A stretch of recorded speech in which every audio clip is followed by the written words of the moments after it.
Hey guys, the Bearded Beast of Duloc here. Tonight I want to talk about the search for black and white answers in the muscle building and strength building realm.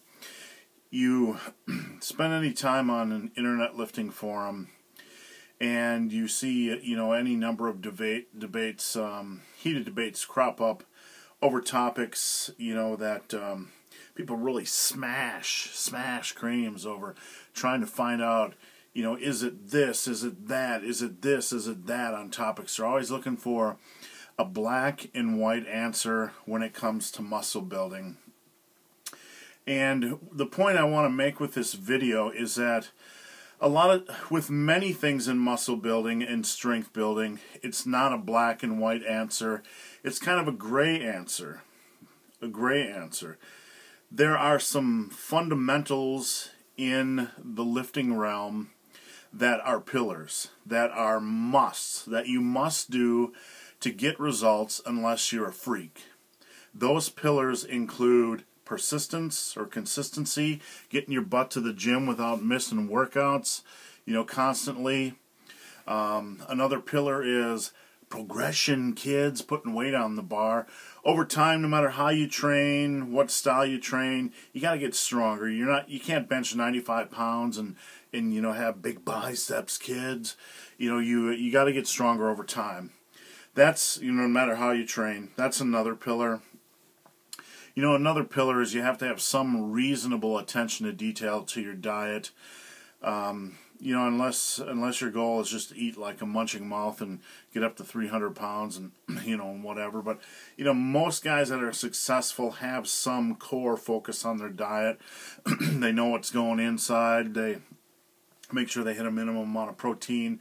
And they focus on their fat intake, in a reasonable degree. So those are some of the core pillars that you can't, you can't do without in muscle building.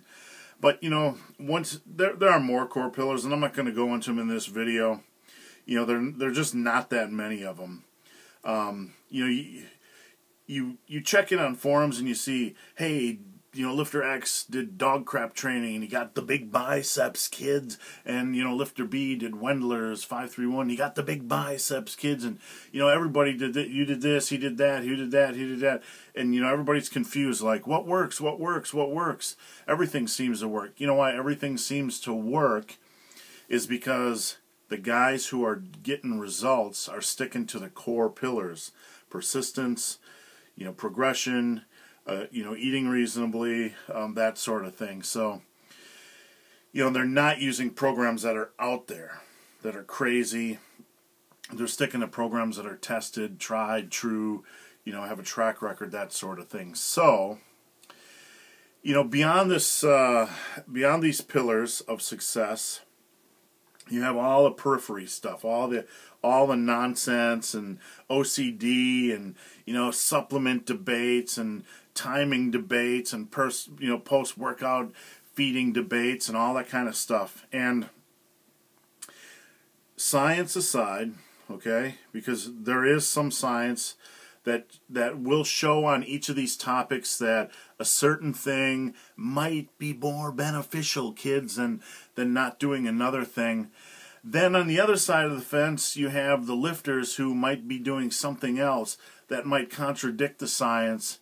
And what you're left with at the end of the day is a seemingly complex debate, over science versus experience. Where's the black and white answer? People want to know, where's the black and white answer? Well, what you need to understand is that in many cases, despite all the, despite the science and despite the, real world results, there's not, you probably aren't going to find a black and white, you probably aren't going to find the answer you're seeking by researching these periphery things, okay? What you need to do is try them yourself. That's the key. You got to try these things for yourself. It doesn't matter what Joe Schmo says about his scientific research. Take it in, put it in your memory banks, remember it, and then remember what the other Joe Schmo is doing, the guy building the big biceps, what he's doing, and then put that in the memory banks, and then you have both of these opinions, both of these sides, and black, white, and now what you do is you go try something yourself. It's as simple as that. It's as simple as that.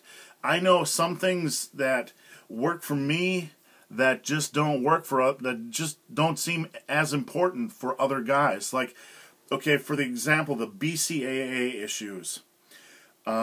You can read these debates and they'll drive you nuts. Some guys will say, they don't work, they're a supplement scam, bearded beast of Duloc, they're a scam, research, okay? And they're like black and white, or black or white, it either does or doesn't. I tried, I was never a fan of BCAAs until I started using them when I tried intermittent fasting. And without them, I lost muscle mass. And I have quite a bit of muscle mass, and I found that when I supplemented with BCAAs and added a little bit of protein during the morning during the underfeeding window in intermittent fasting, that I held more muscle mass. Now, I'm not saying, kids, that if you're an intermittent fasting fan, that all of you need to eat morning protein, or all of you need to take BCAAs. What I'm saying is, there's not always a black and white answer for this periphery stuff.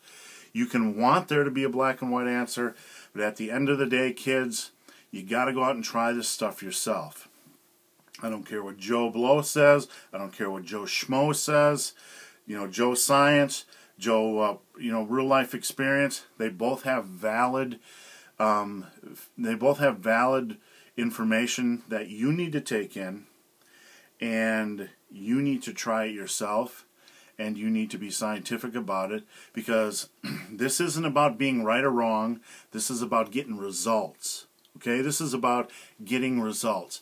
That's all I give a crap about, is getting results. I want big traps, and I want a 750-pound deadlift. That's what I want. I don't want to be right. I want to be big and strong, kids. Big and strong. So, I hope this video has helped with regarding discussions. If you have any questions regarding the search for black and white answers, if you have any questions, please leave them in the comments section, kids. And please subscribe to the Bearded Beast of Duloc, kids. The Bearded Beast of Duloc, who occasionally takes BCAAs. Have a great night, guys.